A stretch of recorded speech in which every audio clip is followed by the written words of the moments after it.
हरि जय जय राम कृष्ण हरि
अवघे जन पापना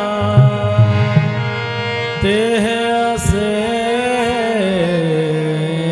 मंडली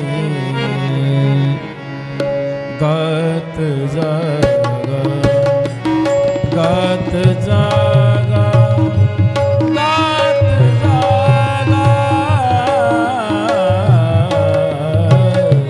गात जागा गात जागा गात जागा अवघे जन पापनासे अवघे जन पापनासे देहसे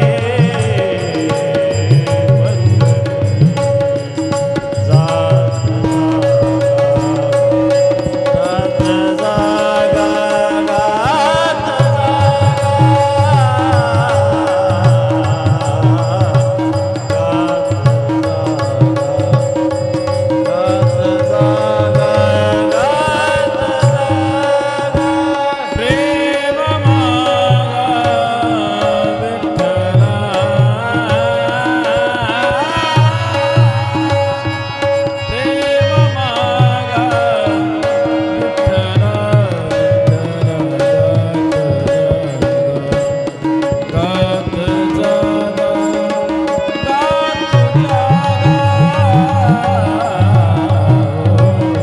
गात जागा गात जागा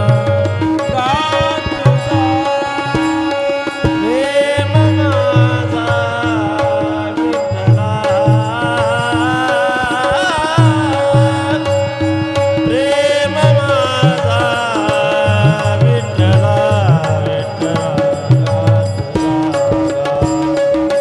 गात जागा गात जागा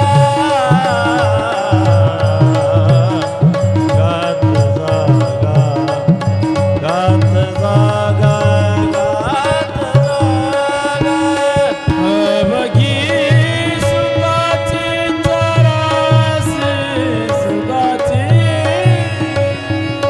अवघी सुखाची आरासी सुखाची आरासी अवघी सुखाची चरासे सुखाची चरासे अवघी सुखाची आरासी सुखाची आरासी पुंडलिकासी बोलले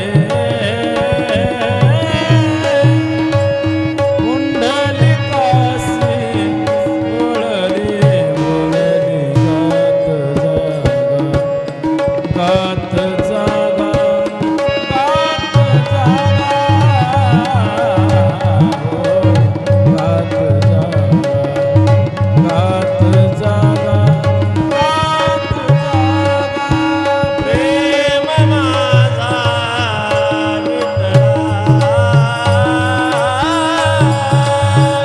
प्रेम माझा विठ्ठला विठ्ठला गात जागा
तस्मै श्री गुरवे नमः। ॐ ब्रह्मानन्दं परमसुखदं केवलं ज्ञानमूर्तिम् द्वन्द्वातीतं गगनं तत्त्वमस्याधिलक्षणम् एकं नित्यं विमलमचलं सर्वधि साक्षिभूतं भवतीतं त्रिगुणरहितं सद्गुरो तन्नमामि। वक्रतुण्डमहाकाय सूर्यकोटिसमप्रभा निर्विघ्नं कुरु मे देव सर्वकार्येषु सर्वदा। अंजनी जाताय विद्महे वायुपुत्राय धीमहि तन्नो हनुमान प्रचोदयात्। अखण्डरूपाय सविजज्ञानप्रदायिने भगवद्ध्वान्तदिनेशाय गुण्डाख्यगुरवे नमः। सियापति रामचंद्र भगवान की जय। मुख्य प्राण महारुद्र हनुमान की जय। जय जय रघुवीर समर्थ। या कुंदेन्दु तुषार हरधवला या शुभ्रवस्त्रावृता या वीणावर्दण्डमण्डितकरा या श्वेतपद्मासना या ब्रह्माच्युतशङ्करः प्रभृतिभिर्देवे सदा वन्दिता सा मा पातु सरस्वती भगवती निशेषजार्यं मुखं करोति वाचालं पङ्गुं लङ्घयते गिरिं यत्कृपात्तमं वन्दे परमानन्दमाधवम्। सर्वमङ्गलमाङ्गले शिवे सर्वार्थसाधिके शरण्ये त्र्यम्बके गौरी नारायणी नमोस्तुते। सियापति रामचंद्र भगवान की जय। मुख्य प्राण महारुद्र हनुमान की जय। गुरवी पुत्री प्रेम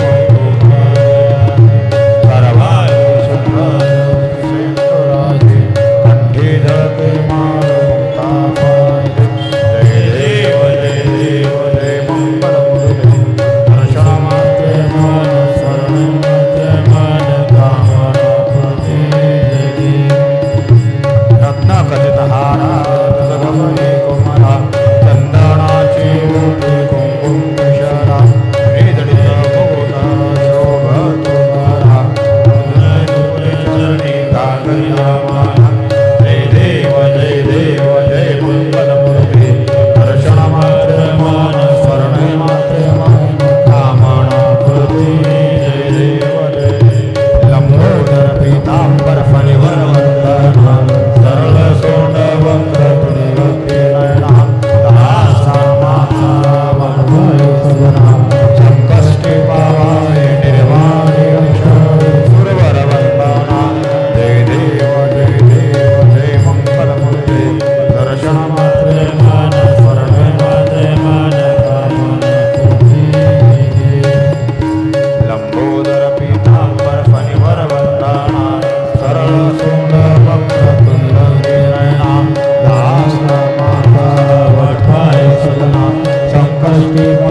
त्वमेव विद्याधरं त्वमेव सर्वं मम देव देव कायेन वाचा मनुष्यमेव बुद्ध्यात्मना वा प्रकृतिर्वा वा नारायणाय ते समर्पयामि सियापति रामचंद्र भगवान मुख्य प्राण महारुद्र हनुमान की जय।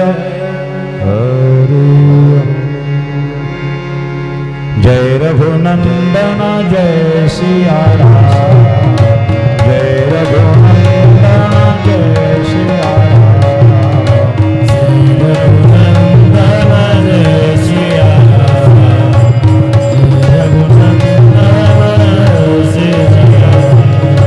जय रघुनंदन जय रघुनंदन जय सिया राम जय रघुनंदन जय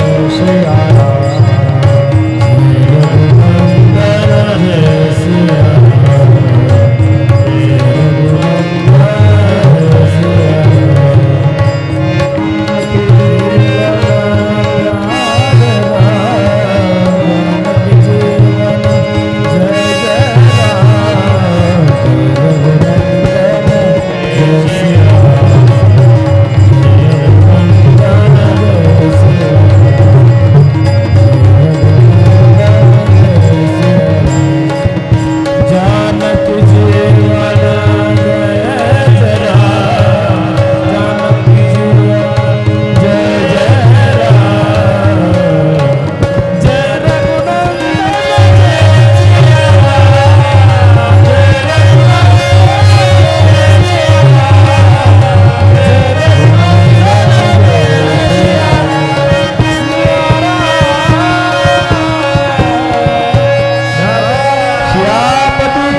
चरण सरोज रज निज मनोपुर सुधारि वर्णो रघुवर विमल जसो जोदायको फलचारि बुद्धिहीन तनो जानिके सुमिर पवन कुमार बल बुद्धि विद्या देहो मोहिया हरहूँ कलेश जय हनुमान ज्ञान गुण सागर जय कपीस तिहुँ लोक उजागर रामदूत तुलित बल धामा अंजनी पुत्र पवन सुत नामा महावीर विक्रम बजरंगे कुमत निवारण सुमत के संगे कंचन बरण विराज सुरेशा कानन कुंडल कुंचित केसा हाथ वज्र ध्वजा विराजे कांधे मुंज जनेऊ जय जय सियापति भगवान मंगल भवन अमंगल हारी सबों सुख संगारी जय सिया राम समर्थ। आज आपल्या कथेला तिसरा दिवस आहे आणि आजच्या पवित्र पावन श्रावण महिन्यामध्ये आम्हाला भगवंताच्या कृपेची गरज आहे। आज आपण रामकथा ऐकत आहात। ही रामकथा एवढी पवित्र आहे की आपल्या जन्माची व्यथा कितीतरी आपण त्रास बघून आलो का नवे जीवन सगळं त्या प्रभू चरणी समर्पण केलेलं आहे। आणि आज संत महात्मे सांगतात आपल्याला की संत महात्म्यांनी रामकथा करत असताना प्रत्यक्ष मारुतीला येऊन बसतात बरं का। दररोज मारुतीला जिथे रामकथा चालू आहे तिथे येऊन बसतात आणि गणपती बाप्पा सुद्धा येऊन बसतात कारण त्यांचं कर्तव्य आहे। कारण या विघ्नहर्त्याला सर्वांनी नमस्कार केलेला आहे। आपणही एखादा गण एखादा अभंग या माध्यमातून गणराज सेवा करायची असते। प्रत्येक कीर्तनकार असो प्रवचनकार असो कथाकार असो प्रत्येकाला एखादा गणमनाच्या निमित्तानं आपल्याला सेवा करत असताना गणपती बाप्पा आल्यानंतर मनबुद्धीचा कारक गणपती बाप्पा आहे। म्हणून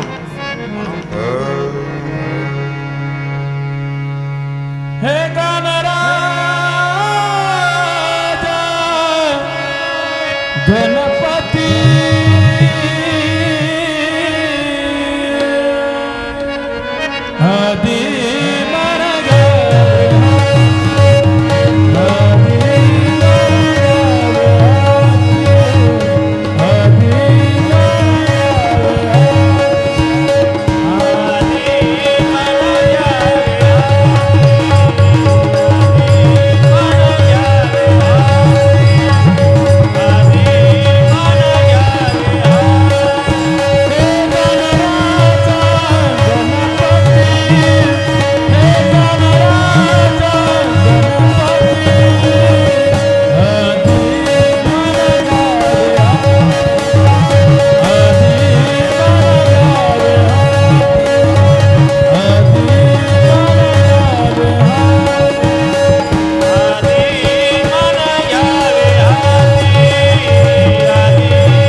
अनुसंधान घ्या.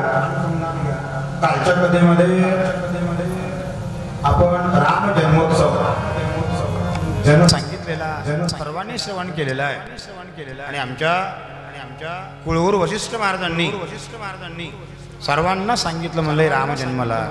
लगेच बातमी आली सुमित्रेच्या महालातून. सुमित्र म्हणजे कोण? लक्ष्मण तोही जन्माला. आणि मग भरत शत्रुघ्न कैकेयीच्या उदरी जन्माला आले. हे सगळं अठ्ठास पाहून राजा दशरथाला फार आनंद झाला. बस म्हणले आजचा हा सोन्याचा दिवस आजी अमृते पाहिला. नाम आठविता रूपी प्रगट पै झाला. हा परमात्मा प्रगट झाला असं वाटलं कोणाला? राजा दशरथाला. नवे नवे संपूर्ण अयोध्या नगरीला करती कथा गाती गाणे. अनेक सगळीकडे गुडिया तोरणे करती कथा गाती गाणे. सगळीकडे रांगोळ्या सुगंध दरवळलेला आहे. आर्याजानी गायी दान दिलेले आहेत. प्रजेला सुखी केलेलं आहे. बस म्हणले आज आपला हा राम आनंदी झालेला आहे. आणि मग पाहता पाहता रामाचं प्रगट्यकरण झालं. शिव परमात्मा रामाचं दर्शन घ्यायला घरी आले. आणि प्रत्यक्ष शिव परमात्म्याने राम दर्शनाची लालसा पाहून घरामध्ये आलं. आणि मग कोण आहे, कोण जोगी आहे असं अयोध्या नगरीतलं विचारलं. त्या परमात्म्याचं रूप सगुण सुंदर, इतकं सुंदर होतं महाराज. पाहता श्रीमुख सुखा भले सुख डोळियाची भुवन माझ्या जीवे गोड तिन अमृताचा. अशा पद्धतीनं हा राम कार्याचा सोहळा आनंद वाटला राजा दशरथाला. आणि मग दशरथ राजाने आपल्या मुलाचं नामकरण केलं. वशिष्ठ महाराज घरी आले. बारसं झालं. सुंदर पद्धतीनं घुगऱ्या घातल्या. आनंदी वातावरण आहे. बारसा झाल्यानंतर पाळणे गायले. हा जो अनुसंधान ज्या वेळेला आपण करता आपल्या जन्माच्या बारशापासून तर तेरशापर्यंत हे 16 षडविकार आपल्याला 16 संस्कार आहेत. आणि या संस्कारा माध्यमातून त्या श्रीरामचंद्र प्रभूचं बारसे नामकरण झालं. राम लक्ष्मण भरत शत्रुघ्न जन्माला आले. आल्यानंतर मग कर्मधर्म आणि त्याचं लालन पालन म्हणा. रामचंद्र कृपालु भजमण हरन भव भय दारुणम. बरं का अनेक प्रकारे अनेक श्रुती गायलेल्या आहेत. आमच्या तुकोबारांनी सुद्धा नामस्मरण करत असताना राम म्हणता रामाची होई जे पदी बैसोण पदवी घे ऐसे सुख वचनी आहे विश्वास अनुभव पाहि. विश्वास आहे. आनंदी राजाने सद्गुरूंच्या दर्शनाला पाठवून दिलं. सद्गुरूंनी त्या रामचंद्र प्रभूचं प्रागट्यकरण केलं. त्याच्यानंतर मग राम लहानाचे मोठे झाले. त्या सुंदर असं कौशल्या माईनं रामप्रभूची दृष्ट काढावी. काय आईचं भाग्य महाराज. आईनं स्वतःच्या पायाखालची माती घ्यावी आणि बाळा वाळून फेकून द्यावं. किती भाग्य पाहिजे महाराज. देवाच्या धन्य माता पिता तयाची कुळी कन्या पुत्र होती जी सात्विक तयाचा हरिक वाटे देवा. आनंद वाटायचा. मग पाहता पाहता रामचंद्र प्रभूचं भरत लक्ष्मण शत्रुघ्न सगळ्यांचं मुंजी बंधन म्हणजे मुंज करावी लागते बरं का. आता मुंज केलं की मग त्या व्यक्तीला त्या ग्रथाश्रमाला मग आता हे योग चांगला असला की नाही मग त्या घरच्या आई वडिलांनी माता सरस्वती पूजन मग विद्यादात्री आहे ना ते दर्शनही घेतलं. आणि मग आमच्या कुलगुरू वशिष्ठ महाराजाकडे सांगितलं म्हणजे गुरु महाराज यांना विद्याधन तुमच्याकडे ठेवा बरं का. आता विद्या अध्ययनाला ठेवा म्हणल्याच्या नंतर आमच्या श्री वशिष्ठ महाराजांनी देवाकडे पाहिलं बरं का. आणि देवाकडे पाहिल्याच्या नंतर याचं नाव काय ठेवावं म्हणले. आता हा सगळ्या जगाचा गुरु आहे बरं का. आणि मग ह्या जगाच्या गुरुसाठी मी कोणतं नाव ठेवावं असं वाटू लागलं कोणाला. आमच्या वशिष्ठ महाराजांना. आणि वशिष्ठ महाराजांनी सगळ्याला सांगितलं म्हणले हा परमात्मा प्रसाद रूपी आहे. तो प्रसाद आज तुम्हाला आम्हाला जगाला प्रसाद देणारा तो आहे आणि तो प्रसाद मला लाभलेला आहे आणि या प्रसादाच्या अनुसंधानानं आता नाव कोणतं ठेवावं असा विचार करताना तेही झालं, नाव ठेवण्यात आलं. मग सद्गुरूंच्या दरबारात आलं, सद्गुरूंचे पाय दर्शन घेतलं आणि सद्गुरूंच्या स्मरणामध्ये आणि त्या आमच्या आश्रमामध्ये आल्यानंतर वशिष्ठ महाराजांनी रामाकडे पाहिलं आणि रामाकडे पाहिल्याच्या नंतर येण्याची वेद पडविला. कारण का परमात्मा वेदाचा नियंता आहे, त्याला आम्ही काय शिकवावं कोणाला वाटते. पण कुलगुरू म्हणतात, राजा अरे हा विश्वाचा जनिता, विश्व याच्या जेने विश्व निर्मिले बरं का, ह्याने सगळं निर्माण केलंय आणि याच्याकरता विद्या शिकवणं माझं कर्तव्य. तसं नाही म्हणले. आज आमच्या पूर्व परंपरेनुसार राजा हरिश्चंद्र, रुक्मांगद राजा सगळ्यांच्या विद्या तुम्ही घेतलात ना, मग माझ्या मुलाला तुमच्या घरी विद्या शिकवायलाच पाहिजे असं म्हणल्याच्या नंतर माझ्या घरी तुला राहावंसं वाटलंय ना. आता माझ्या घरी राहत असताना कोणा ठिकाणी पूजा करावी लागते देवाची. त्यावेळेला मग वशिष्ठ महाराज म्हणले, कोणत्याही रूपानं जरी परमात्मा नटलेला असला तरी तो अंगीकृत आहे आणि जगाला अनुकरण करायचं आहे. म्हणून रामाने वशिष्ठ महाराजांच्या घरी मग आमची लोपामुद्रा सगळ्या बायकाजवळ होत्या, सगळ्यांनी रामाचं स्वागत केलं, प्रत्येकाने फुलाचे हार घातले.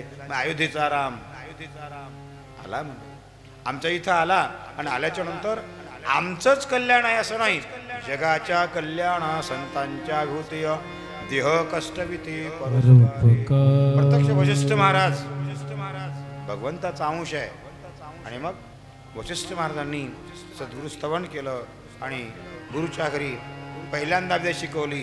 म्हणजे आपण आपल्या घरी अर्भकाच्या साठी पंते हाती धरली पाठी. आता मास्तरला येत नाही असं नाही, मास्तरला सगळं येते, पण लेकरा करता पाठी घ्यावी लागते हातामध्ये बरं का.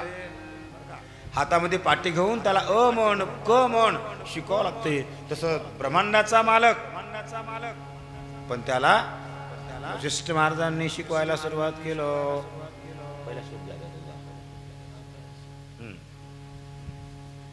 एक नंबर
देवा तुला विद्या शिकवायची आणि तुझ्या हातामध्ये पाठी देऊन मी शिकवणारा. आता याशी काय म्हणावे, काय म्हणावं म्हणले याला. ब्रह्मांडाचा मालक तो आहे. मग वशिष्ठ महाराजाकडे विद्या शिकल्या. संपूर्ण विद्या शिकल्याच्या नंतर हा पूर्ण ब्रह्म स्वयंज्योती झाला. घरी आल्याच्या नंतर वडिलांनी म्हणले रामा झाली विद्या प्राप्त? हो म्हणले, गुरुच्या आश्रमात संपूर्ण विद्या घेतलेल्या आहेत, संपूर्ण विद्या. मग राजा दशरथाने आपल्या घरी आपल्या मुलांच्याकडून सर्व विद्याचं पारंगत करून घेतलं. मुलगा काय करायला? शाळेत गेला का? अध्ययन केला का? मुलगा गुटखा तर खाला नाही का? हे बापाचं कर्तव्य आहे. मग अजिबात त्या संधानामध्ये राम लक्ष्मण नव्हते. वशिष्ठ माणूस सांगितलं, म्हणले राजा फार करुणाघन मुलं आहेत, मग यांना तीर्थाला पाठवून द्या. कारण माणसाला तीर्थयात्रा करण्यासाठी नेमकं वय तारुण अवस्था पाहिजे. जब हे सकळ सिद्ध आहे, हात चालावया पाय, तव तू आपले सहित साहे, तीर्थयात्रा जाय चुकू नको. आपल्या संत महात्म्यांनी ते सांगितलं. म्हणजे बाबा तरुण अवस्था आहे, पण तीर्थयात्रा महत्वाची आहे. कारण या जगामध्ये एवढे तीर्थ केलेले आहेत. आपल्या शरीराला 350 कोटी रोम आहेत बर का, 350 कोटी रोम. आता केस मोजतात नाही आपण, जेवढे केस आहेत तेवढे तीर्थ सुद्धा भारतामध्ये आहेत. पण आम्हाला तीर्थाला जाणं होत नाही का? काही लोक म्हणतात मला तीर्थी धोंडा पाणी, देव रोकडा सज्जनी, सज्जनामा देव पाहता आम्ही.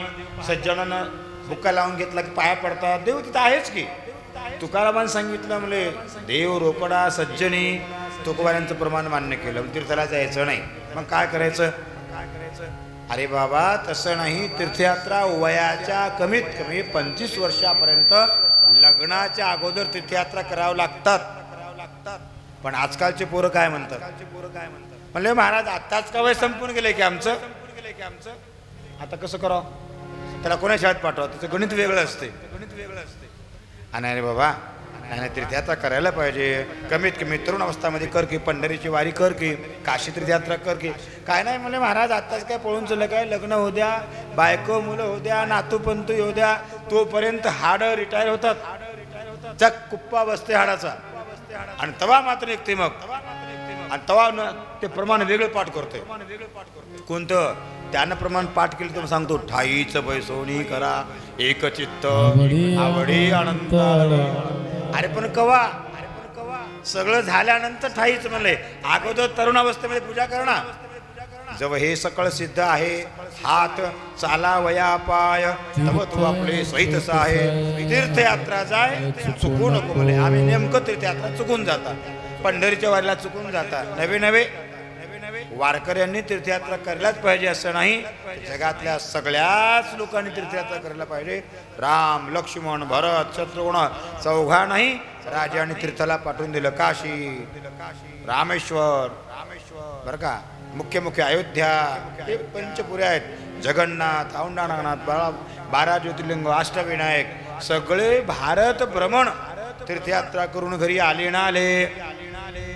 2 दिवस बापाने विचारलं, तीर्थयात्रा बरी झाली का? हो म्हणले बाबा तीर्थयात्रा फार चांगल्या झाल्यात. कुठं? म्हणले तिरुपतीला गेलोत, जगन्नाथला गेलोत, नवे म्हणले मग पंढरपूरला गेलोत, काशीला गेलोत. हे सगळं 2-3 दिवस राजा आणि रामाच्या मुखातून तीर्थयात्रेचं महत्व ऐकलं बरं का. आणि तीर्थयात्रेचं महत्व इतकं पवित्र आहे महाराज.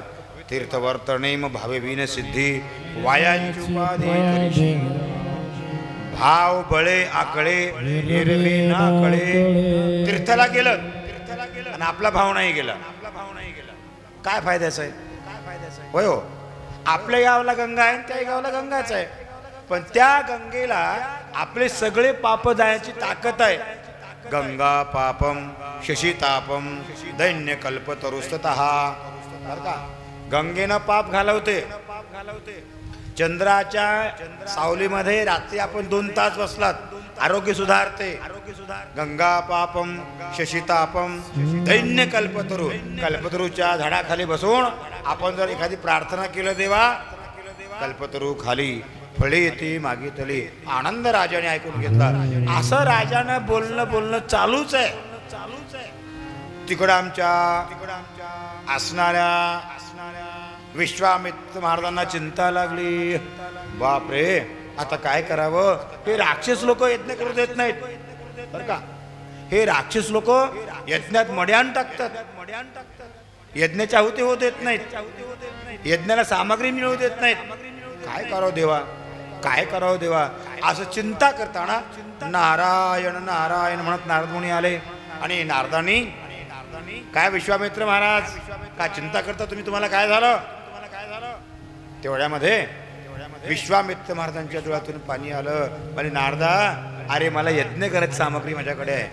कारण विश्वामित्रासारखे कोणी यज्ञ केलं नाही. विश्वामित्र हा प्रत्यक्ष गायत्री पुरस्चरण करताय. आपण जे गायत्री रोज म्हणता की नाही गायत्री मंत्र, आणि ते गायत्री मंत्र सुरुवातीला वशिष्ठ महाराजांनी केलं बरं का. तत्सवितुर्वरेण्यं भर्गो देवस्य धीमहि धियो नः प्रचोदयात्. सूर्याला अर्घ्य कसं द्यायचं, सूर्यनमस्कार कसा करायचा, हे सगळं विश्वामित्र महाराजांकडून शिकण्यात आलं. नारदाने चिंता व्यक्त केली. नारदाने सांगितलं, चिंता करू नका, अयोध्येमध्ये राजा रामाचा जन्म झालेला आहे. 2 नंबरचं घ्यायचं. मोडियेले गायले कीर्तन, मोडियेले गायले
रामचंद्र भगवान की, वशिष्ठ महाराज की जय, विश्वामित्र महाराज की जय.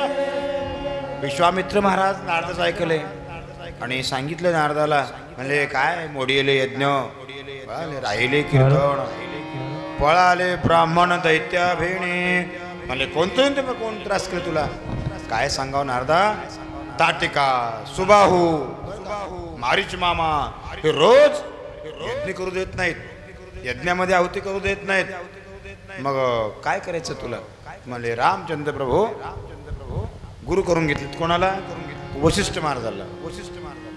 बरं ते गुरु करून घेतल्याच्या नंतर गुरुची दक्षिणा काही दिलं नाही का म्हणजे गुरुच्या दक्षिणेसाठी त्या मनुष्याला कमीत कमी गुरु करणा पहिचान के गुरु कोणालाही करणं बरं का राजुरी महाराज गुरु करताना फार तंत्रज्ञान वापरलेलं आहे गुरु करत असताना त्या गुरुनं अध्यात्म तत्वज्ञान दशग्रंथी हे सगळे जर त्याच्याकडे प्राप्त असतील तर त्यांनी गुरु करून घ्यावं आणि अधिकार संपन्न ज्या गुरुच्या संगतीला लागल्यानंतर आपलं कल्याण होतंय का कारण का पापताप दैन्य जाय उठा उठी झालिया भेटी हरिदास ऐसा ज्याचा अनुभव विश्वदेव सत्यत्वे देवतया जवळी असे पापणासे दर्शन कोणाच्याही पाय पडू नये महाराज मग वशिष्ठ महाराज ज्ञानी होते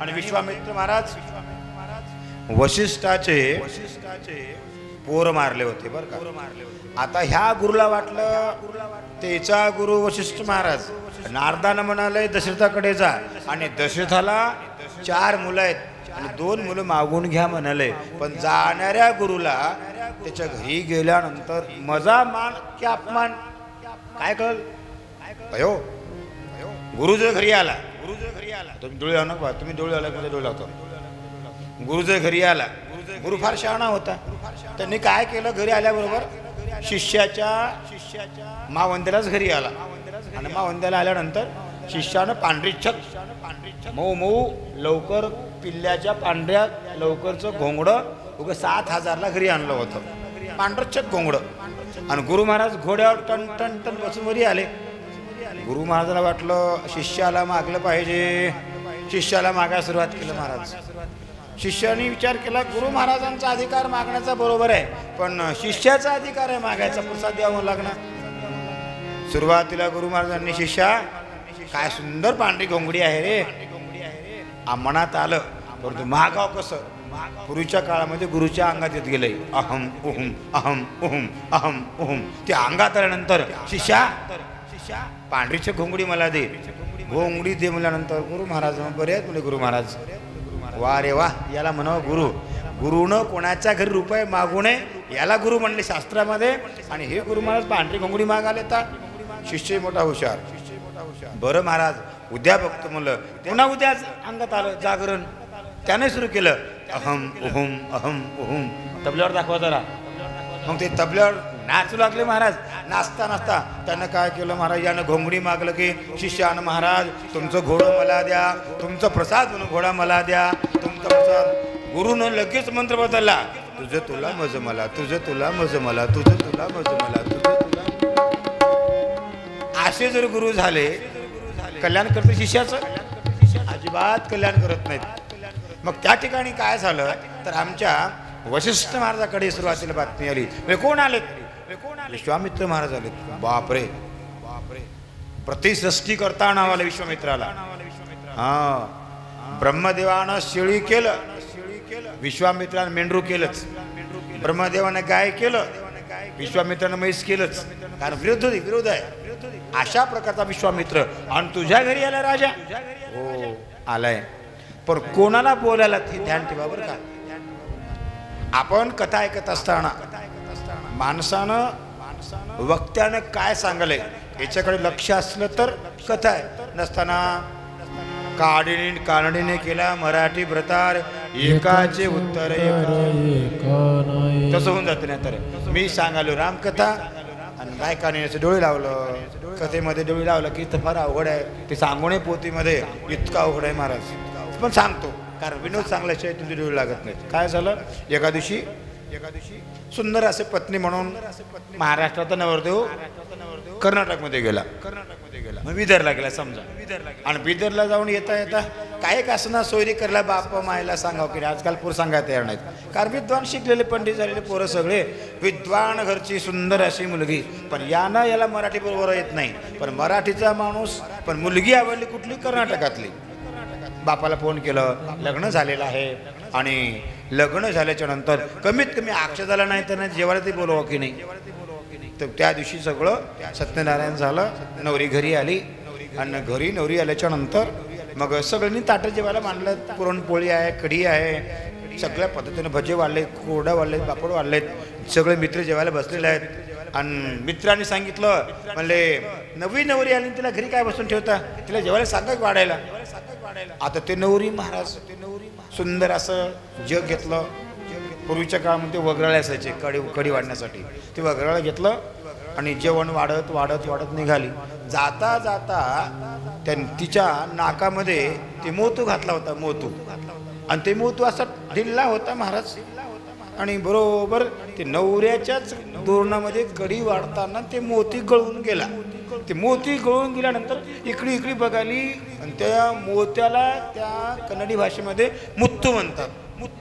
कन्नडी भाषेमध्ये. तिनं बरोबर कढी वाढताना नवऱ्याकडे जवळ यायची. म्हणजे तुमच्या दोरणात माझं मोतू पडलेलं आहे, पण तिच्या भाषेमध्ये मुत्तू मुत्तू म्हणाले झालं. त्याला राग आला, थोबाड देऊन देईन म्हणला. इतके माझे आता मित्र बसले सगळे आणि मुत्तू म्हणालीस. ह्याचं तिला कळणार, त्याचं याला कळणार. का दोष कोणाचा आहे का? दोष कोणाचाही नाही.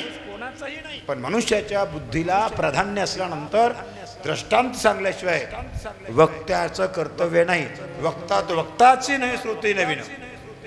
म्हणून श्रोत्यांना जागृत ठेवून रामकथा सांगली पाहिजे असा विषय होते. म्हणून वशिष्ठ महाराज घरी आले आणि मग राजाला सांगितलं विश्वामित्र महाराज आलेत, त्यांचं स्वागत करावं लागते. संत महात्मे काही रागीट असतात.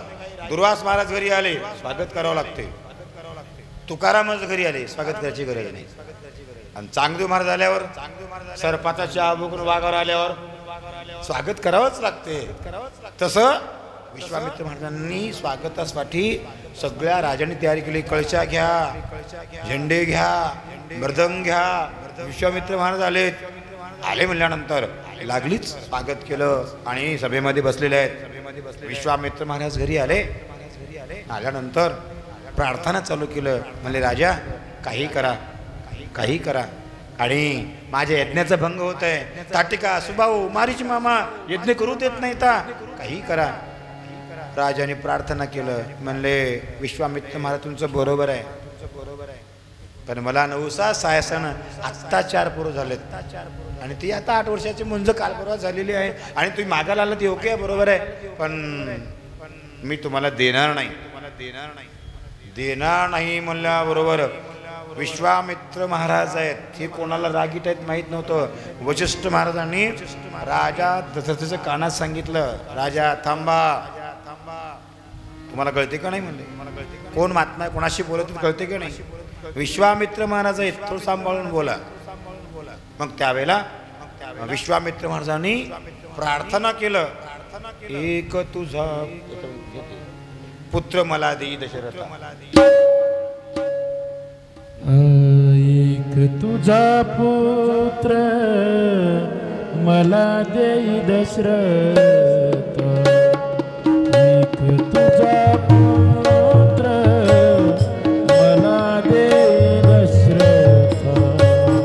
एक तुझा पुत्र मला देई दशरथ. एक तुझा पुत्र मला देई दशरथ. एक तुझा पुत्र दे दशरथ. एक तुझा पुत्र मला दे दशरथ. तुझा पुत्र एक तुझा पुत्र मला देई दशरथ. यज्ञ रवासा तोची सर्वता. रक्षिणा यज्ञ रक्षिणा तोची सर्वता. तोची सर्वता. एक तुझा पुत्र मला देई दशरथ. एक तुझा पुत्र मला देई दशरथ.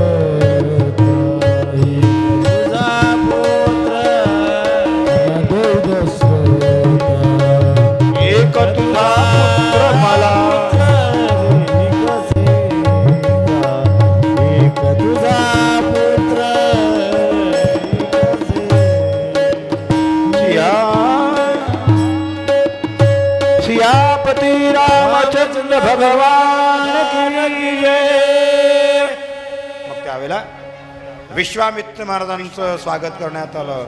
विश्वामित्र महाराजांचा राग जाणावर होतोय म्हणून वशिष्ठ महाराजांनी मध्यस्थी केली. म्हणले चांगल्या कामाला द्यायला म्हणले तुम्ही मुलाला. हा यज्ञ करायचा कोणाला?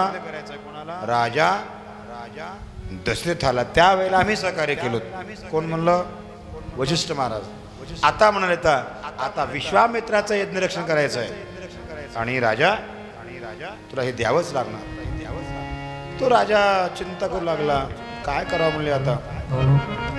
गुरु महाराज आम्हाला काही कळत नाही, तुम्ही सांगा. कारण सद्गुरु वाचोनी सापडेना सोय धरावे ते पाय आधी. मग वशिष्ठ महाराजांना पाया पडल्यानंतर वशिष्ठ महाराजांनी समजून सांगितलं. म्हणले राजा दोन राहू दे. भरत शत्रुघ्न आणि राम आणि लक्ष्मण दोघाला पाठवून दे. कारण कोणीही न्याय निवाडा करताना व्यवस्थित करावं बरं का. न्याय निवाडा करताना माणूस चांगला करावं की नाही. मग वशिष्ठ महाराजांनी ऐकल्याबरोबर राजाने प्रार्थना केलं आणि काय हरकत नाही म्हणले कशा करता न्यायालयात तुम्ही? काय सांगू म्हणले राजा आमच्या इथे यज्ञ करता. यज्ञा भवती पर्जन्यम बरं का. यज्ञ केल्याशिवाय पाऊस पडत नाही. पाऊस पडल्याशिवाय अन्न पिकत नाही. अन्न पिकल्याशिवाय लोक जनता जगत नाही. त्याच्यामुळं आम्ही यज्ञ करता. आज यज्ञ करणं अवघड झालंय बरं का. कृतयुगामध्ये यज्ञाची सामग्री होती. द्वापार युगामध्ये प्रथम द्यायतो यज्ञ. यज्ञ चालू होते, सुहाकार चालू होते. द्वापार युगात थोडं कमी झालं. त्रेतायुगात पुन्हा कमी झालं आणि कलियुगामध्ये काहीच नाही महाराज. कलियुगा माझी करावे कीर्तन. कलियुगा माझे करावे कीर्तन. देणे नारायण देईल भेटे.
रामचंद्र भगवान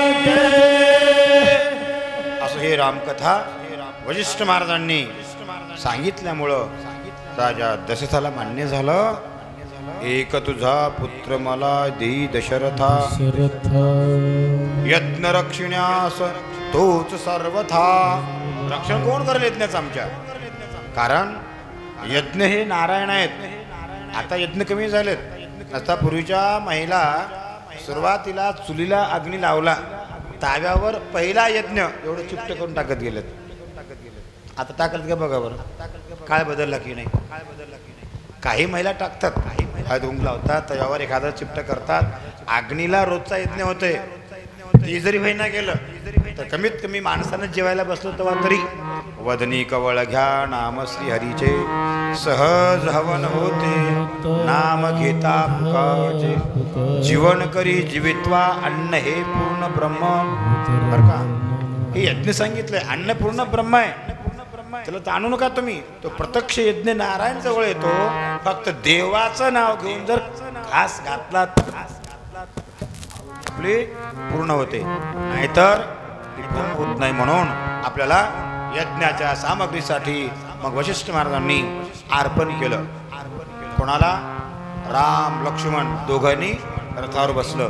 रथावर बसून जात असताना शुभचिन्ह होऊ लागलेले आहेत बरं का. सुरुवातीला मुंगूस मामा समोर आला, उजवीकडला मुंगूस मामा डावीकडे गेला. वशिष्ठाला आनंद वाटला, म्हणले राजा सुंदर शकून आलेला आहे. आणि येता येता एका बाईनं दही आणि दुधाची माठ घेऊन समोर आलं. दुसरी बाई आली, काकत लेकरू घेऊन समोर आली. आणि विश्वामित्र महाराजाला रामाने विचारलं, म्हणजे तुम्ही असं पाय का पडता? शुभ शकून आहे रामा, तुला मी आता यज्ञाला नेलो, तुला यज्ञ शिकवायचं आहे, सामग्री सिद्ध करायचं आहे, आणि तुझ्या हातून राक्षस मारायचं आहे. मला एवढं कोमल वयामध्ये हो जमेल. मग महाराज तमसात्री नावाची नदी लागली. नदीला रामाने स्नान केलं. विश्वामित्र महाराजांनी त्याला ज्ञान दिलं, प्रोत्साहन करून घेतलं, विद्याध्ययन करून घेतलं, संपूर्ण ज्ञान दिल्याच्या नंतर मग थोडा थोडा क्रमानं आज नदी लोकली. उद्याच्या जंगलात गेलं. त्या जंगलामध्ये काही ठिकाणी वाघ आणि गाय पाणी पिताना पाहिलं, काही ठिकाणी मुंगूस आणि सरप एका ठिकाणी बसताना पाहिलं. रामानं विश्वामित्राला विचारलं, म्हणजे काय विरोधी लोक पण इथं कसं वागतात बघा बरं तुम्ही. तर त्यावेळेला विश्वामित्र महाराज म्हणतात, हे सिद्धाश्रम आहे, हे आमच्या ऋषी मुनीनं प्राप्त केलेलं अरण्य आहे, याच्यामध्ये सुख आहे. थोडं पुढे चला. थोडं पुढे गेलं महाराज, आणि त्या यज्ञाच्या ऐवजी कर्कश अरण्य लागलं. आणि त्या अरण्यामध्ये मोठमोठे वाघ किंकाळ्या करायचे, लांडगी किंकाळ्या करायचे, झाडाला कुठं पाला राहिलेला नाही. आणि याच्या बाजूनं ताटिका, मारीच मामा, सुबाहू हे 3 राक्षस बाजूला आहेत रामा. आणि आता मी यज्ञाला बसायलो बरं का. यज्ञ चालू असताना जर कोणता राक्षस तिथं आला तर ते तुला मान्य नाही, मला मान्य नाही. मी तुला विद्या शिकवलेत, धनुर्विद्या, गधेची विद्या, तलवारीची विद्या, हे सगळे तुला शिकवलेत. आता मात्र तो ढिले राहायचं नाही. बरं महाराज, कोण? रामाने प्रार्थना केलं आणि विश्वामित्र महाराजांनी यज्ञाला सुरुवात केलं बरं का. ओम ब्रह्मेव तेन गंतव्य ब्रह्मकर्म समाधिनाः ओ यज्ञ नारायण सिदंभवते भद्रकर्णेभि शृणुयाम देवः भद्रं पश्यमाक्षभिर्जत्रा सरंगी सुषमान वेदम यदायो नमस्कारम. सुरुवात झाला यज्ञ. यज्ञ सुरुवात झाला, पहिल्यांदा रक्ताचा पाऊस धडधड आला. रामाने म्हणले हे काय कारण आहे? लगेच मेलेल्या हत्ती समोर आला. ते राक्षस हाटकून आणून टाकायचे. रामांच्याकडे विद्या होती. बाण टाकलं, रक्ताचा पाऊस बंद केलं, दुसरा बाण टाकलं, मेलेल्या हत्ती बाजूला टाकून दिलं. असं करता करता मारीच मामा थोडं पुढे यायला गेला आणि मारीच मामाला सनकनी बाण मारला महाराज. आणि मारीच मामा धाडकनी समुद्राच्या कडेला जाऊन मेलो म्हणून पडला. मेलो म्हणून पडल्याच्या नंतर सुभाऊ आला, ताटिका आली. ताटिकेनं आ करून रामाला खातो म्हणलं, पण रामाने त्याच बाणानं जाभाडामध्ये बाण मारलं. ताटिकेचा संहार केलं, सुभाऊचा संहार केलं. आणि मग ताटिका सुभाऊ मेल्याच्या नंतर मग इकडे लागलीच मारीच मामा सुद्धा समुद्राच्या कडेला पडला आणि कणत कुतत कुतत घरला गेला. आणि ते कोणाचा होता मामा? रावणाचा मामा होता. आता कोणाचा मामा किती कल्याण करतो तुम्हाला माहित आहे? कंसाचा मामा तसलाच, त्याचं नाव माहित आहे की कंस मामा. ध्यान ठेवायचं बरं काय. दुर्योधनाचा मामा माहित आहे का तुम्हाला? शकुनी मामा माहित आहे, सगळ्याला माहित आहे. पण ध्यान आहे ना, जेव्हा मामा लग्नामध्ये आला तेव्हा ध्यान येते मामाचं काम पडतं तेव्हाच. नवरीचा मामा नवरदेवाचा मामा आता पुढं काम करणार लग्न करायचं आपल्याला. पण हे सगळं झाल्याच्या नंतर मारीच मामाला धस्सी लागली, चिंता करू लागला. आणि मारीच मामा चिंता करत असताना मग त्याच वेळेला राम लक्ष्मण भरत शत्रुघ्न सगळ्यांनी सगळ्याच प्रकारची ज्या ज्या दृष्टिकोनातून विचार केला. माझा राम आला नाही, भरताला चिंता, माझा राम आला नाही, शत्रुघ्नाला चिंता. आणि तिकडं राजा दशरथाला 5-7 महिने गेले विद्या शिकवण्यामध्ये, राम आला नाही. त्यावेळेला विश्वामित्र मला सांगितलं, म्हणले रामाची विद्या पूर्ण व्हायची आहे. विद्या पूर्ण झाली होती, फक्त यज्ञाचं रक्षण करण्यासाठी रामाला ठेवलं होतं. मारीच मामा गेला, ताटिका गेली, सुबाहू गेलं, 11,000 दैत्य राक्षस मारून टाकून दिले. आणि सगळेचे सगळे मडे पडल्याच्या नंतर त्याला उचलायला कुठली माणसं आणायचे महाराज. विश्वामित्र महाराजांनी सांगितलं, तुमच्याकडे भूतावळी नावाचं अस्त्र आहे, भूतावळी बोलून घ्या. 1 मिनिटात कंकाळी आली, मर्याई पोचमा हे सगळ्या 1000 भूत घेऊन आले त्यांनी. आणि सांगून टाकून दिलं, सगळे मडे स्वच्छ करा. आता आपण वारीमध्ये येताना एक माणूस 4-4 लिटर पाणी पिते बाटल्या. आणि ते बाटल्या किती जमतात महाराज. ते बाया बऱ्या आहेत, पट थैले भरून घेऊन जातात, बरं आहे. नसताना रस्त्यामध्ये किती घाण झाली असते हो वारीमध्ये, कारण त्याची गरज आहे ना. तसं काही लोकांना भूताची सुद्धा गरज आहे, पिणारी माणसाची गरज आहे. हा, ती माणसं आहेत, भांडण होतात. आणि भांडण झाल्याशिवाय कल्याणच होत नाही. प्रत्येकाला त्याची गरज लागते माणसाला. मग रामाने स्वच्छ सगळं आनंद वाटला. मग विद्याध्ययन करत असताना तिथं बसल्याबरोबर एक घोड्यावर टप टप टप टप एक स्वागत आला. सुंदर असं परिधान केला, कपडे नेसला, गोल लग्न पत्रिका हातामध्ये घेऊन आला. विश्वामित्र महाराजांच्या समोर ठेवलं, साष्टांग दंडवत घातलं. संतांची माता जनावरी साष्टांग हे करी दंडवत घातल्यानंतर विश्वामित्र महाराजांनी विचारलं, कोण बाबा तुम्ही, कुठले आहात? त्याने सांगितलं, म्हणले राजा मी विदेह जनकाच्या घरचा शिपाई आहे. असं आणि कसं काही येणं झालं? म्हणले विदेही जनकाच्या इथं जी कन्या आहे ना सीता माता, तिचं स्वयंवर ठरवलंय. कोण? राजा जनकाने. असं का? हो, तुम्ही गुरु महाराज आहात आणि तुम्हाला पत्रिका घेऊन आले. इतका आनंद वाटला महाराज. आपल्या घरी जर कोणता पाहुणा लग्न पत्रिका घेऊन आला तर स्वागतानं त्याची पत्रिका घ्या, त्याला गोड बोला. नाहीच जमलं तर प्रेमानं गोड बोला. पण कशाला आलास, कामधंदे नाही गेले काय ना, असं म्हणलं लग्न होईल काय म्हणालो. हां, पटकनी पाय धरलं आणि ती पत्रिका त्याला हळद कुंकू टाकलेली असं खोललं विश्वामित्र महाराजांनी. म्हणते होता श्रीमान राज्याधिराज जनक राजाच्या गुरुवर्यांना साष्टांग दंडवत पत्रास, कारण की माझ्या इथं माझ्या कन्येचं स्वयंवर आहे, तरी आपण इष्टमित्रासह सर्वांनी या स्वयंवराला यावं. एवढा विषय मजकूर वाचल्याबरोबर राजाचं अंतकरण किती पवित्र आहे हे सगळं जगाला माहीत होतं महाराज. जनक राजा जर समजा राजा जनकाचे राज्यमान, कारण जनक राजाचं राज्य इतकं श्रेष्ठ होतं की भागवत ऐकत असताना एक पायाला जळून गेला पाय तरी त्या राजा जनकाच्या पायाकडे लक्ष नव्हतं. इतका कोथंबलेला राजा कोण? जनक होता. तुम्हाला माहित आहे कथा? एकदा आमचे शुक महाराज जन्माला आले. शुकाचे वडील तुम्हाला सगळ्याला माहित आहे व्यास महाराज. आणि व्यास महाराजांनी काय केलं?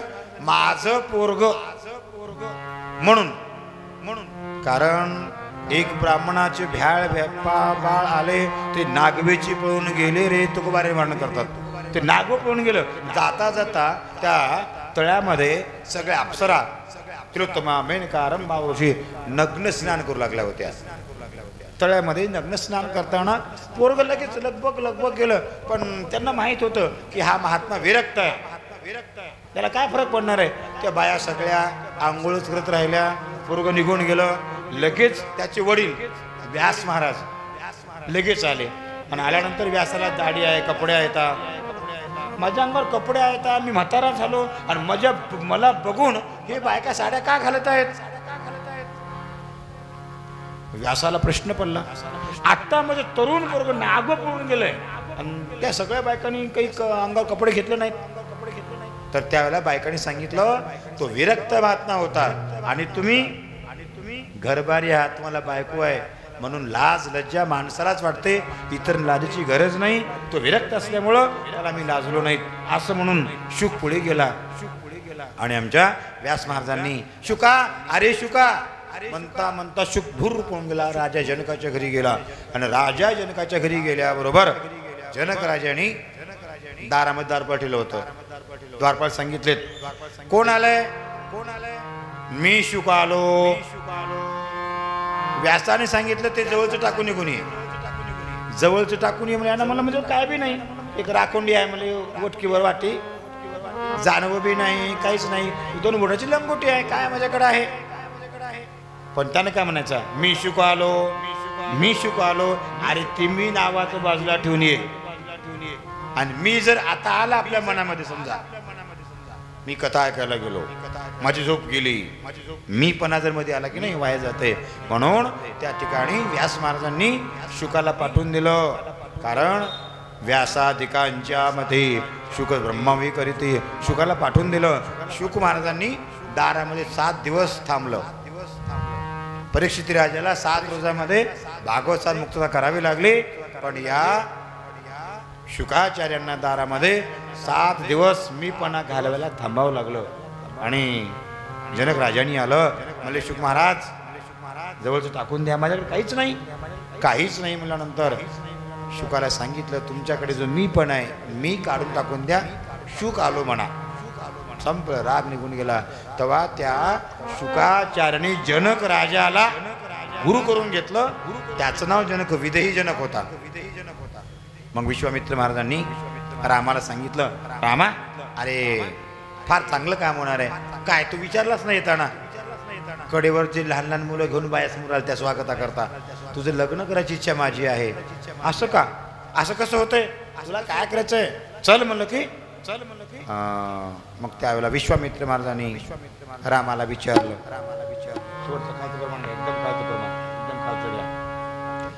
त्यावेळेला विश्वामित्र महाराजांनी रामाला विचारलं. ऐकलं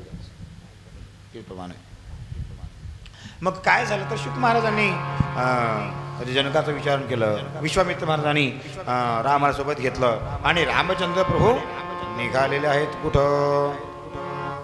तुका मने राज करिता जन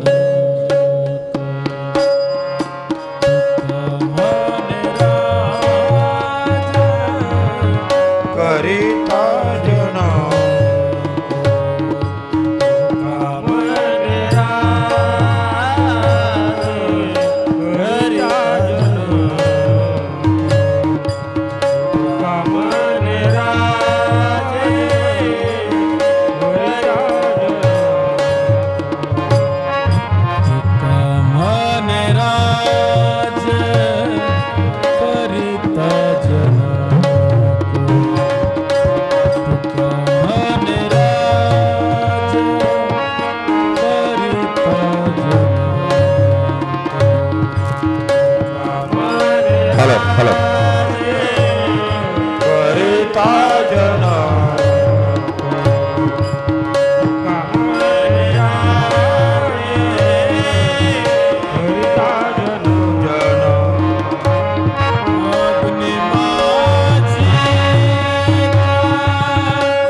आमच्या विश्वामित्र महाराजांनी अगदी महाराज मुलं घोड्यावर बसवले बर का, आणि मग टप टप टप टप रथासहित येऊ लागले. कुठं? मिथिला नगरीला. येत असताना रामाच्या चरण उद्धारणाची बाई उद्धार व्हायची होती. त्याच अरण्यामध्ये राम आले. आल्यानंतर विश्वामित्र महाराज हे झाड सगळे असे वाळून का गेले? तो काय म्हणले, झाडाला कुठं पानं नाही, कुठं फळं नाहीत, कुठं फुलं नाहीत, हे काय कारण आहे? असं रामाने विचारल्यावर विश्वामित्र महाराज म्हणतात, रामा अरे काय सांगू, इथे एक पतिव्रता नारी आहे आणि तिला इंद्राने त्रास केला होता, त्याच्यामुळं तिच्या नवऱ्याने तिला शाप दिलाय आणि त्या शापामुळं हे सगळं अरण्य कर्कश आहे, झाडाला पानं नाही का. मग महाराज मला सगळी कथा सांगा. आता लग्नाला जायचंय घोड्यावर आणि चट दिशा, मला सगळी कथा सांगा म्हणल्यानंतर विश्वामित्र महाराज मी सांगतो थोड बसले महाराजाला. काय सांगू म्हणले, या पृथ्वी तलावर ब्रह्मदेव सर्वांना निर्माण करणार आहे बरं का. आणि ब्रह्मदेवानी एक सुंदर अशी मानसकन्या निर्माण केली बरं का, सुंदर कन्या, आणि तिचं नाव अहिल्या ठेवलं. अहिल्या इतकी गोरी गोमटी होती, सुंदर होती, पाहताच लग्न करावं अशी इच्छा सगळ्यांची होती. आणि ब्रह्मदेवाची मानसपुत्री म्हणल्यानंतर ब्रह्मदेवाकडे रोज इंद्र यायचा. ओ ब्रह्मदेवा, मागणी मागता आम्ही कन्येला दान द्या की. इंद्र चंद्र महेंद्र 33 कोटी देव रोज यायचे. ब्रह्मदेवानी म्हणलं बापाला काळजी असते, मुलीचं लग्न करेपर्यंत काळजी असते. आता मी वडील आहे, मला काळजी आहे तिची, बरोबर आहे, पण कोणालाही देवावं का? होय हो, आपली कन्या कोणाच्याही पदरात बांधू नये, बापाचं कर्तव्य आहे. आता इंद्र सगळ्या देवाचा राजा, त्याने मागणी मागायला आला, यम बी आला. आता ब्रह्मदेवाने विचार केला, असल्या माणसाला देण्यापेक्षा चांगल्या कोणा साधूच्या घरी आपण आपली कन्या द्यावी असं मनामध्ये आलं. पण आपण म्हणलं तर कुणी ऐकत नाहीत. होय हो, आपल्या घरी कन्या आहे, हुंडा किती घे म्हणतील माणसं, पण लग्न कर म्हणतील. ब्रह्मदेव होते, फार हुशार होते. त्यांनी सांगितलं, माझी कन्या मी एक पण लावलेलं आहे बरं का. जो कोणी व्यक्ती देव ब्राह्मण ऋषी कोणी असू द्या, त्यानं पृथ्वीला प्रदक्षिणा करून पहिलं येईल, त्याला माझी मुलगी माळ घालणार, लग्न करून द्यायचं आहे. फरमान निघालं, तिथी निघाली, लग्न निश्चय झाला. अमुक तिथी अमुक नक्षत्र सगळं ठरलं. दुपारी 12:30 वाजता लग्न, तेव्हापासून निघाल 12:30 लग्न बरं का. हां, आणि बरोबर सगळ्यांनी मग आता पळू लागले महाराज. इंद्र हरणावर पळाला, यम हलगट पळा, हलगटा यम कोणाला बायको करा वाटते महाराज. बरं बरं बरं बरं पळता पळता पळता उंदरावर गणपती बाप्पा चालले होते आणि पटकनी गणपती बाप्पा लावून दिले आणि चट्ट दिशी हसलं बरं का. चंद्रान हसलं. चंद्रान हसल्याबरोबर गणपती बाप्पानी मागं बघितलं. अहो साधं पोरग सायकलवर चाललं तर पडलं की मला कोणी बघलं की नाही की म्हणते. हा तर गणपती बाप्पा म्हणला, मला बघून हसलाय त्यानं, मला बघून हसलाय त्यानं. कोण? चंद्र. बस म्हणले, त्याला शाप देऊन टाकून दिलं. बस म्हणले, तुझं कोणी तोंड बघणार नाही. चंद्र पळत आला. गणपती बाप्पा तुम्ही मला पदरात घ्या, उग असं काही समजू नका, माझं जर तोंड बघणार गेलं तर जगाचं कसं होईल. गणपती बाप्पाने सांगितलं, उग मजा एका दिवशी तरी तोंड बघणं बरं आहे ना. गणेश चतुर्थीला मात्र मान्य करून दे गणपती बाप्पाने, बाकी जाऊ द्या म्हणलं. पण गणेश चतुर्थीला जर कोणी चंद्राला बघलं त्याच्या घरी नको म्हणजे भांडण येणार, आळ येणार. जर तुम्हाला भांडण नसेल तर तुम्ही उद्या गणेश चतुर्थीला चंद्राकडे बघा. पुराणामध्ये फार मोठी कथा आहे, श्रीमंतक नावाची कथा आहे. आता वेळ कमी असल्यामुळे तुम्हाला सांगणं योग्य नाही, पण फार मोठी कथा आहे ती. असो, गणपती बाप्पाने चंद्राला शाप दिलं आणि मग धाप्या दाटत दाटत इंद्र दमा दाटू लागलाय. पण इकडे काय झालं, गौतम महामुनीनं कधीतरी पुरा त्या शास्त्रामध्ये असं लिहिलेलं आहे, वेदाच्या रुचेमध्ये जर समजा गाय ईत असताना गायीचं मुख आणि वासराचं मुख आणि एकत्रीकरण असताना ग्रहण चालू असलं पाहिजे. आणि त्यावेळेला जर प्रदक्षिणा गायला 3 केलं, पृथ्वीची प्रदक्षिणा घडते. कोणाच्या भाग्यात आहे महाराज? भारतामध्ये सगळ्याच्या भाग्यात आहे. गाय येताना कळते पण ग्रहण राहीना. सगळं नशीब एका जागी यावं लागते. सगळे भगवंताचे आशीर्वाद द्यावे लागतात. आणि ग्रहण चालू, सूर्य चालू आहे, ग्रहण चालू आहे आणि लोक कुठे पळाले येतात. गौतमानं विचारले का माणसाला काय चाललंय? काही नाही म्हणलं, ब्रह्मदेवानं पण लावलेला आहे. पृथ्वीची प्रदक्षिणा करून ज्यानं पहिलं येईल त्याला ती आईला माळ घालणार आहे. असं का? लगेच शास्त्र काढलं आणि वाचलं आणि तिने प्रदक्षिणा घातल्याबरोबर ब्रह्मदेवाचं महाराज मी प्रदक्षिणा करून आलो. ब्रह्मदेवाने मग इतकं म्हातारा दाढी पांढरी आणि माझ्या लेकीचं लग्न कसं करायचं ते काही बोलायचं नाही.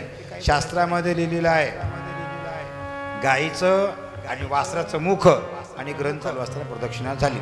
ब्रह्मदेवाने गपचिप या जावई बापू म्हणलं आणि गौतम आणि अहिलेचा भवल्यावर लग्न लावून दिलं. फक्त नारद मुनी मंगलाष्टका म्हणले होते. भवल्यावर बसलेली अहिल्या आणि दाढी पांढरा असलेला गौतम ऋषी आणि गाठ पाडल्याच्या नंतर तिकडून इंद्र थाप्या तातत पळत आला. बघला तर काय ब्रह्मदेवा, तुला हे जर करायचं होतं तर आम्हाला आमंत्रण कशाला दिलंस? ब्रह्मदेवाने सांगितलं माझा काही दोष नाही. आमच्या फरमानमध्ये ज्यानं पहिल्यांदा पृथ्वी प्रदक्षिणा करून येईल त्याला माझी लेक माळ घालणार. आता ह्या ना प्रदक्षिणा करून आलं, कुठं केला दाखवा बरं. काढलं वेदशास्त्र काढलं. बघ म्हणले आज ग्रहण होतं. मग गाईचं वासरू जन्मले. बघ ज्या वेळेला गाईचं वासरू जन्मताना त्याने तिने प्रदक्षिणा घातलेत म्हणून त्याला मी कन्यादान दिलेलं आहे. आता कोणाची ताकद नाही. कारण एकदा घटना लिहिली, वाल्मिकांनी जी घटना लिहिली रामायणाची त्याच्यासारखंच आम्हाला बघावं लागते. आज आपल्या भारतीय घटनेत शिल्पकार आंबेडकरांनी घटना लिहिली, संविधान लिहिलं, गपचीप बघावं लागेल आपल्याला. बदल करता येते का? करताच येत नाही महाराज. तसं ब्रह्मदेवानी घटना लिहिली होती म्हणून इंद्राला काही करता येणार गेलं. पण इंद्राचा राग बघीन म्हणला झालं, बघून घेतो म्हणला. मग ब्रह्मदेवानी जावाई बापू एक माणूस लय खराब आहे बरं आणि सांभाळून राहा 4 दिवस. बरं म्हणत इंद्र निघून गेला. आणि मग सकाळी सूर्योदय झाला. 1 महिना गेला. इंद्रानं गौतम ऋषीचं रूप धारण केलं. रात्री बरोबर 2-4 वाजता आणि सांगितलं होतं अग्नीला तुम्ही कोंबडं व्हा आणि आरवळी द्या. कोंबड्याचा आवाज आरवला की पूर्वीचे ऋषी मुनी बायका लोक उठत गेले होते. आता तो कोंबड्याचा आवाज बंद झाला. मोबाईलचे फोन झालेत, प्रत्येकाला आराम घरी झाला, चिंता नाही आपल्याला. पण आता लोक उठायला तयार नाहीत. सगळे सूर्यवंशी. सूर्य निघाल्यानंतर 8 वाजता उठणार, आत्ताची अवस्था. पण त्या काळामध्ये पहाटे 4 वाजता कोंबडा आरवला आणि गौतम ऋषी पटकनी कमंडोली घेतलं, स्नानाला गंगेला गेल्याबरोबर इकडं त्या गौतमाचं रूप धरून इंद्र आला. खटखट दार उघड म्हणलं. दार उघडलं आणि उघडल्याच्या नंतर आईलेनं म्हणलं का हो आंघोळ करून इतकं लवकर आला? तिला काही कळालंच नाही महाराज. हो माझे स्नान झालेलं आहे, फक्त माझी इच्छा झालेली आहे. आता लग्न झाल्यानंतर किती दिवस संग झाला नव्हता माझा. आईल्या म्हणाली इतकं कसं पाप झालं म्हणावं. पण पतीच्या मतानुसार पतिव्रता नवऱ्यानं म्हणाल ते ऐकावं लागते. नाईलाज आहे ना. तेवढ्यामध्ये मग इंद्रानं महाराज अहिलेचा पलंगावर संबंध झाल्याच्या नंतर लागलीच आमचे गौतम ऋषी बाहेर चपल्या कोणाच्या आहेत कटकट दार वाजवलं. आणि त्या अहिलेनं साडी सावरत असताना इंद्र झोपाटा काढून पळायला गेला बाहेर. ए मूर्खा थर कापू लागला. गौतम ऋषी आले. हा अक्कल आहे का तुला? देवाचा राजा म्हणतोस आम्ही तुला रोज इंद्राय स्वाहा ब्रह्माय स्वाहा म्हणून आहुती देता. जेवढे चांगले आणि त्यांची अशी वृत्ती. किती मूर्ख आहेस तू? इंद्र खाली बघला महाराज आणि हातात पाणी घेतलं आणि इंद्राला सांगितलं बस तुझ्या अंगानं सगळे भोकच्या भोक पडतील कॅन्सर सारखे म्हणलं की इंद्र तळमकू लागला उशाप द्या उशाप नाही तर अंडवृद्धी ज्या काळामध्ये ती अवस्था प्राप्त होती बरं का वृद्धी करायची अंड कापून टाकून द्यायची तीच अवस्था इंद्राला करून टाकून दिलं आता संतान होणार नाही संपत्ती येणार नाही अंगाला भोग पडल्याशिवाय राहणार नाहीत इंद्रा पडले भग चंद्र झाला काळा नारद चुकला चाळा इंद्र पडले भाग चंद्र झाला काळा इंद्र पडले भाग चंद्र झाला काळा इंद्र पडले भाग चंद्र झाला काळा इंद्र पडले भाग चंद्र झाला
इंद्राना शाप दिलं आईले अगं तुला नवरा कळला नाही काहीच बोलता आलं नाही आईलेला का नवरा पुढे आलाय महाराज क्षमा करा तुमच्या विषयामध्ये आला होता ते मला काही मान्य नाही कारण जर तुला कळाल्यानंतर पळून जात असताना त्याच्या कंबडीतून लाता घातल्या असलीस तर मला बरं झालं असतं ते तू न केल्यामुळं हातात पाणी घेतलं दगड होऊन पडशील श्राप दिला आईलेनं प्रार्थना केलं पतिराजा माझा काही दोष नसताना मला शाप दिला माझा उद्धार सांगा ना सांगितलं ज्या दिवशी जनक राजाच्या इथं असणाऱ्या सीतेचा स्वयंवर संबंध आहे आणि जाताना रामाचा पाऊल जर तुला लागला तर तुझा उद्धार होणार तेव्हापासून ती अहिल्या त्या जंगलामध्ये शिळाहून पडलेली आहे आणि ही कथा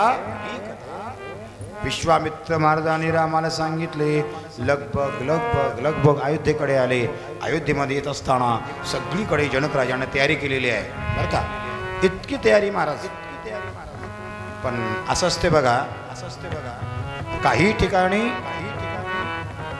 बोलवल्याशिवाय जाऊ नये आता स्वयंवर आहे लग्नपत्रिका आहे लग्नपत्रिका म्हणलं तर कमीत कमी सगळे जातात लग्नाला तुम्ही जाता की सांगा बरं पत्रिका आलं तर घरी राहू नये केलंच पाहिजे त्याचं कर्तव्य आहे हां आपल्याकडे एक म्हण आहे बघा ते काय काही करतील माणसं मोतीला आणि लग्नाला जातात त्याचं कारण आपल्याला बी उद्या ती पाळी येते लग्नाला उद्या उल्लूक नाही तर कसं होते आपलं कल्याणच होणार नाही मग त्यावेळेला राजा जनकाने प्रार्थना केलं सगळे राजे महाराजे सगळे आले पण बिन बुलाए मेहमान रावण बी आला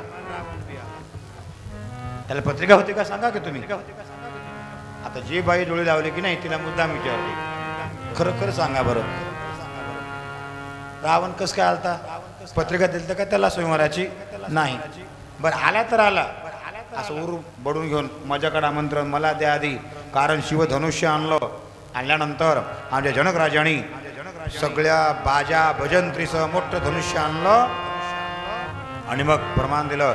ऐकावं मंडळी, ऐका, हे शिवधनुष्य आहे, परशुरामाच्या आजचं आहे, याचं आता खंडन होणार आहे आणि ज्यानं याला धरून अशी बाण मारेल त्याला माझी सीता माळ घालणार आहे. हे म्हणल्याच्या नंतर मजात काय ताकद कमी आहे काय म्हणला रावण. आणि आता सुद्धा रावणाच्या जातीचे माणसं लय येतात, कोणाची सुरी होऊ देणार, कोणाचं गोड जेवायला जाईनात, कोणाला गोड बोलणार. कितीतरी माणसं माणसं गावामध्ये आपल्याकडं भरपूर आहेत. सोयरी झाली की पायाकडून टप टप टप कुंकू लावून येतात आणि सोयरी होईना गेली की नाही बाजूबाजूनं लपून लपून घरात येतात. का? लाज वाटते म्हणून. मग हा तर रावण होता, मग आला तर आला, गुन्हा आला काय? होय, आधी माझा मान आहे, कारण सगळे देव माझ्या ताब्यात आहेत. अग्निष्ट करून देवा, इंद्रानं चपकटपुढे देऊन देवा, एवढे काम सगळे देव सगळे म्हणले बरोबर, जाऊ दे, हरकत नाही. रावण उठल्याच्या नंतर सीतामाईनं महादेवाला प्रार्थना केलं, म्हणले महादेवा आता हे धनुष्य एवढं वजनदार कर की कोणाच्याच बापाला उचल नाही. कारण ही का साधी होती का? अनादि निर्गुण प्रगटली भवानी, मोह महिषासुरमर्दना लागोणी, त्रिविध तापाची करावया झाडणी. साधी होती का? सीतामाता लागलीच तिनं प्रार्थना केल्याबरोबर सगळेचे सगळे वजनदार झालं. रावण घेतला उरावर आणि घेतल्याबरोबर थोडं घेणार उचलणार व कमीत कमी उरापर्यंत उचलला. तिथून जे धनुष्य निष्ठलं उरावर घेऊन पडला. देवा म्हणाला. आणि जनकराजांनी म्हणलं, अरे बाबा कोणी आहे का नाही एवढ्या मोठ्या पृथ्वी तलावर, याच्या उरावर काढा कोणतरी, हा मरून गेल तर काय ताप लग्नात माझ्या.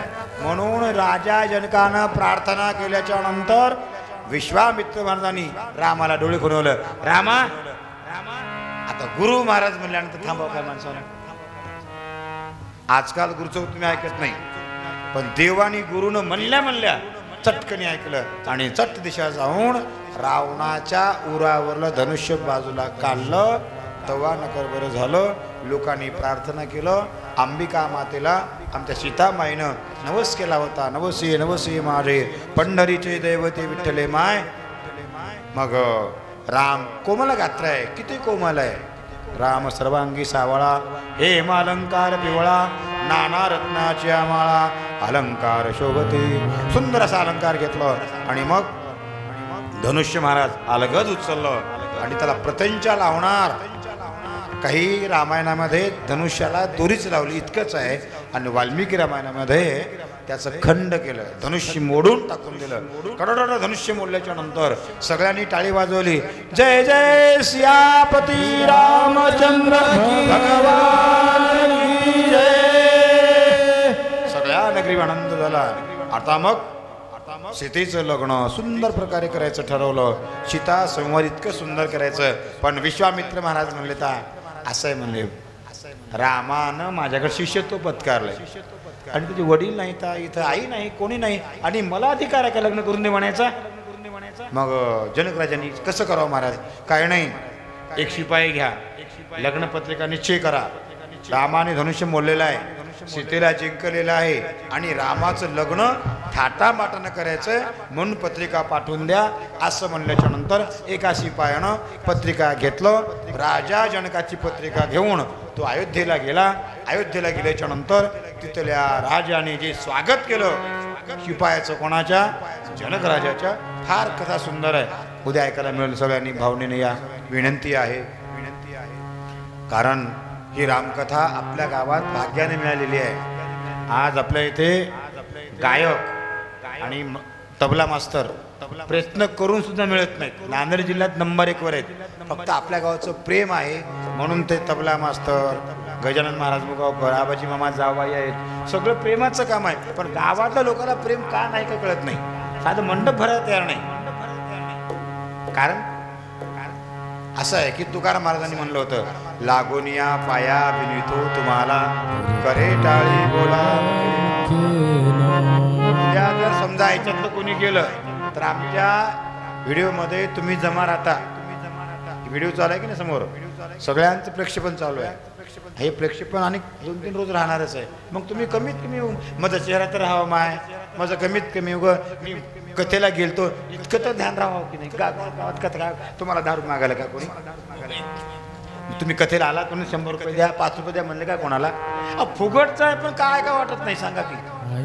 एक याच्यात आपली चूक आहे. एका बाहेर दुसऱ्या बाहेरला माय चला की कथेला इतकं तर म्हणलं तर फायदा होते. ते बिडी पिणारी माणसं उन्हाळून पिणार, बिडी पिता पिता अर्धा पिढी त्याला देतात, तितकं आपण पाप करायला नाही. एवढं म्हणा की तुम्ही उद्या माया रामकथा की सुंदर आहे बरं मंदिरामध्ये आहे चला की का पाणी पडत नाही बरं पाणी पडते सुविधा आहेत का कंटाळा करता. एवढी माझी विनंती आहे की तुकाराम आता पाया पडतो म्हणलंय आणि तुम्ही नुसतं कथाला या असं म्हणलं तर फरक पडतो की नाही का म्हणणार? चला जाऊ तुम्हाला काय करायचं महाराज जा ना ते मंदिर जा ना, इथपर्यंत लाचा होऊ नका सांगा ऐकून एकाला. आपल्या गावचं भाग्य आहे म्हणून कथेला विराम घ्यायचा वेळ झालेली आहे. पाहता पाहता 15 मिनिटं वेळ झाले. उद्या मात्र ठीक 7 ला कथा चालू होईल.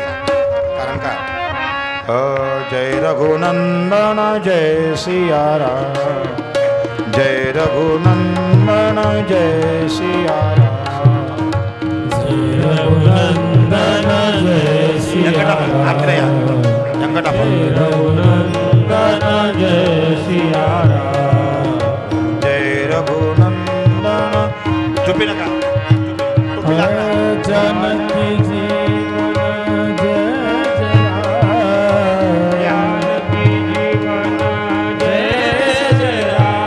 जानकी जीवन जय राम, जानकी जीवन जय राम, रघुनंदन जय सिया राम, जय रघुनंदन जय रघुनंदन जय सिया राम, जय रघुनंदन जय सिया राम, जय रघुनंदन जय सिया राम, जय रघुनंदन जय सिया राम. बोल सियापति रामचंद्र भगवान की जय. ध्यान बंद करा. सर्वांना विनंती आहे कीर्ती कलित ललित सियपी की आरती श्री रामायण जी की. गावत ब्रह्मादिक मुनी नारद वाल्मीक विज्ञान विशारद सनकादिक शिष्य अरुशारद वरनी पवन सुत कीर्ति की आरती श्री रामायण जी की. कीर्ति कलित ललित सियपी की गावत वेद पुराण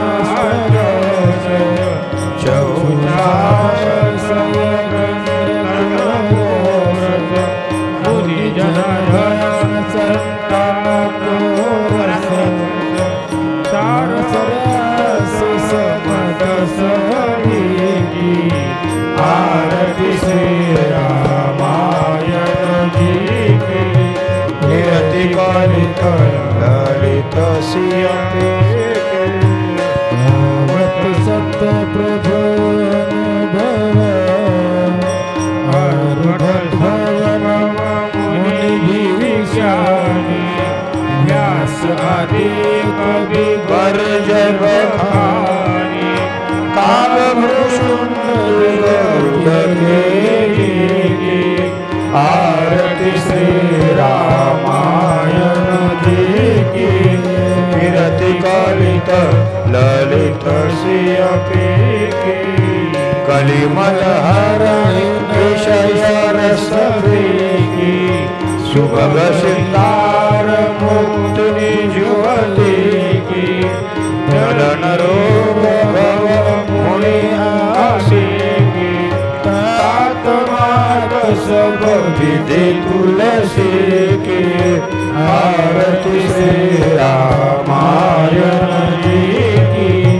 कीर्ति कलित ललित सियपी की आरती की जय हनुमान लला की दुष्ट दल नार गुनाथ बला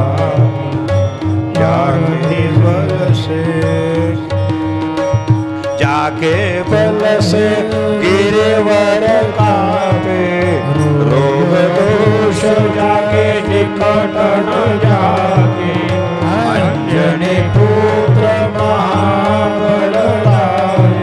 संतन के प्रभु सदा सहाई आरती की जय रामादलनाई दुष्ट तर लंका जाए सिया सुधिलाए सिया राम जिते समुद्र सिखाए जात पवन सुत पार न लाए लंका जाए असुर सम